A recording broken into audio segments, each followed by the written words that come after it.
Another afternoon with pop-up storms and showers during the middle of the afternoon. So as the atmosphere heats up, especially if there's not a lid on the atmosphere, which means a lot of warm air above us, we can see the atmosphere boil over a little like a pot of water. And that's what happened today, where we had isolated showers and thunderstorms generally right down the center of the state line. So a few areas saw some downpours. Otherwise, we saw plenty of dry conditions across the state line. These little pockets, though, did see 1 inch plus rain totals over the span of about an hour or so. So definitely soaking showers for a few spots. Elsewhere, still looking for some rainfall as we are in a bit of a deficit across the state line. The rain did cool things off. Now, though, we're staying warm and stuffy throughout the rest of the night, generally in the 70s now. But look what happens for the overnight low. Really not dropping off much. 71 coming for the overnight conditions as the weather starts to clear on out late overnight.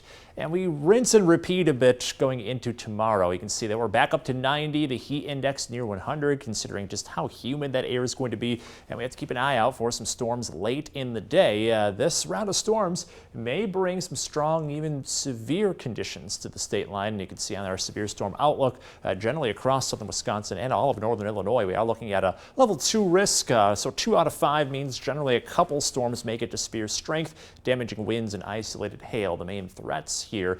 So watch out for those very blustery winds. We also have a slight risk for flash flooding on top of all this. The atmosphere is very humid. You saw the results today with those intense downpours at times.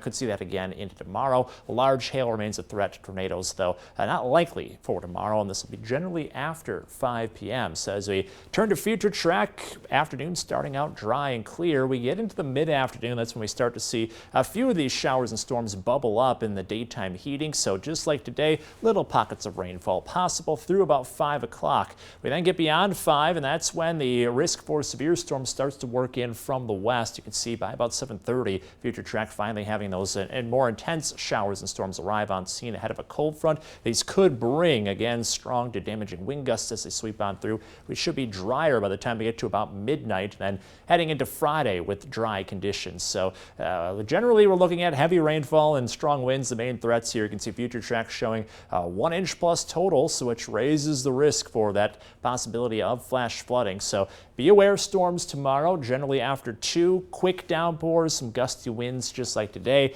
nothing severe yet. We get beyond 5 o'clock tomorrow and could occur as late as 9 p.m. Severe storms is the possibility with those damaging wind gusts to have to watch out for. Once we have all of this activity work on out, we do see quieter conditions and cooler weather heading into the end of the week. Relatively cooler. We're down into the upper 80s, which is near average for this time of year, and a little departure from the 90s, slightly lower humidity. We see lots of sunshine going into the weekend.